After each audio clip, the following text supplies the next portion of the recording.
This was an accident. This was so close to not happening altogether, it freaks me out a little. I could have spent the year in the same place I spent the last two, leading pretty much the same life. But this, which was made of a series of happy accidents, happened. Panic, anxiety, and quite a few tears were the intense openers of this year. I felt lost and surprisingly incapable of anything. Having to face the overwhelming rush of responsibilities, and knowing that at this time, the possibility of messing up wasn't going to be stopped in its fall by the safety net of the family house and its reassuring, constant security.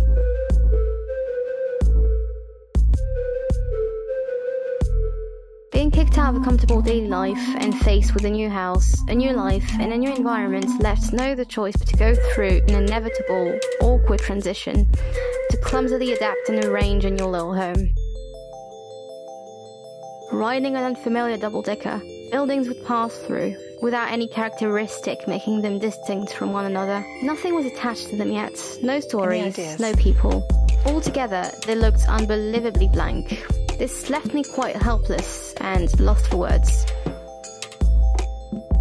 These past few months, I could feel myself growing out of a phase, slowly with difficulty, but doing it anyway because, well, again, I didn't have a choice really. Being lucky enough to meet and connect with a bunch of people I was able to talk, drink, laugh, stress, complain, and cry with was crucial. And going through the year alongside new friends, old friends, very old friends, and friends who could have become friends earlier made it easier. Ignoring an ever-present self-doubt was, and still is, a challenge. But by having experienced such acceptance of differences, but also refreshing like-mindedness, the place, and obviously most importantly the people there, made me feel welcome and a bit more understood. Endless laughter, fun stories, and drunken confessions shaped the foundations of these friendships. And may I say that knowing I've somehow been part of someone's year and helped in creating nice memories that will keep for a while is pretty nice.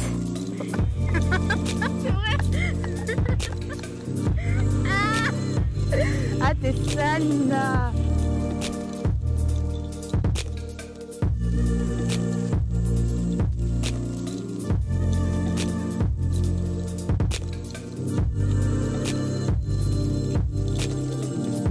It could get pretty hectic sometimes, and a break from all of this was very much needed. Silence could be quite menacing and detrimental to my mental being, but every now and then pausing in the form of isolation was necessary.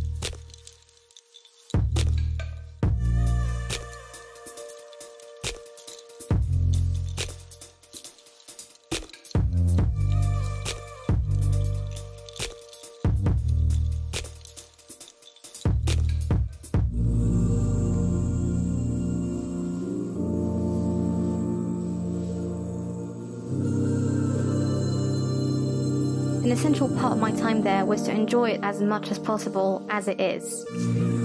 But it was not always a success.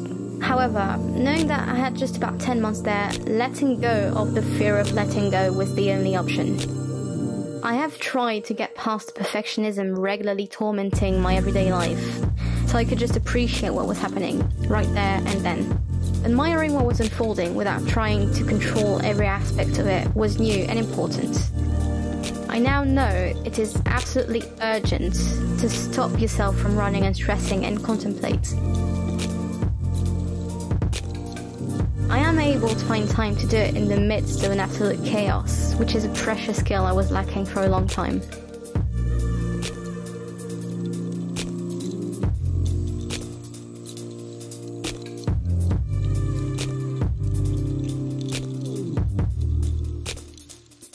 In accepting to appreciate small things, finding comfort everywhere became a much simpler task. A really good piece of cake, a favourite cafe, a familiar piece of art, and other numerous little, seemingly insignificant yet important things I've loved throughout my stay. Beyond this philosophy being applied to my own actions, I also learned to grow in an appreciation from afar for the passion of others. I've admired the pride of Mancunians, who are unapologetically in love with who they are and their celebration of hard work and how it pays off.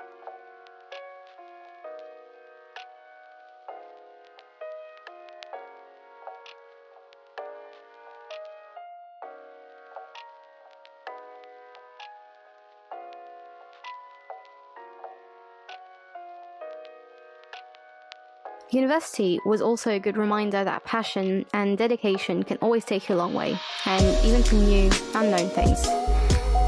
It was a potential end to this era, and a spectacular one. Obviously, regrets and the desire to do things differently persists. It tarnishes memories, but trying to overcome it is still a possibility. Not saying it's always possible to do so, but at least trying can be quite liberating. There is some kind of preciousness and urgency, which makes a temporary state quite special in itself.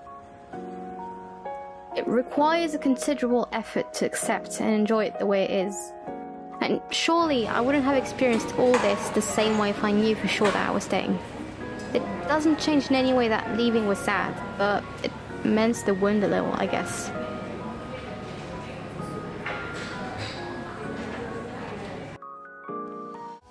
I've always had a sort of filter on the way I remember the past, which taints it with bitter negativity. This time, I was desperately fighting against it.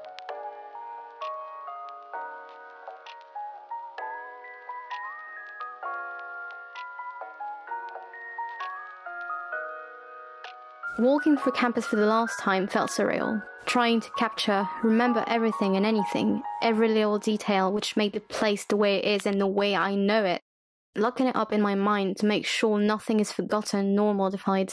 So this, in addition to being a very happy, lucky accident, was like a dream.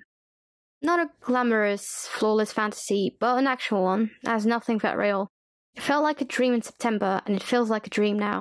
This probably explains my will to collect knickknacks, sometimes holding on to the most pointless, useless objects, to prove to myself it indeed happened.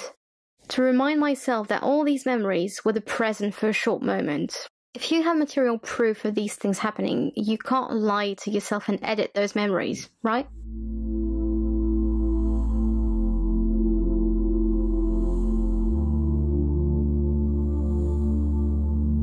This, in its very own way, and despite the very many alternate versions of it I created in my head that I would have liked to happen instead, was perfect? It was fun, challenging, exciting, heartbreaking, confusing, stress-inducing, inspiring, and I really shouldn't want it any other way. I still do, but deep down I know I shouldn't.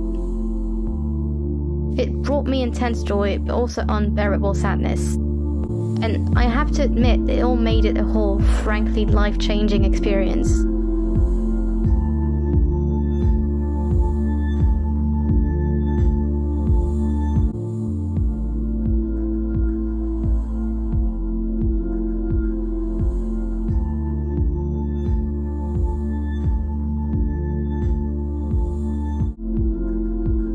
Not sure it made me fully ready for what will happen next, but well, hopefully we're getting there.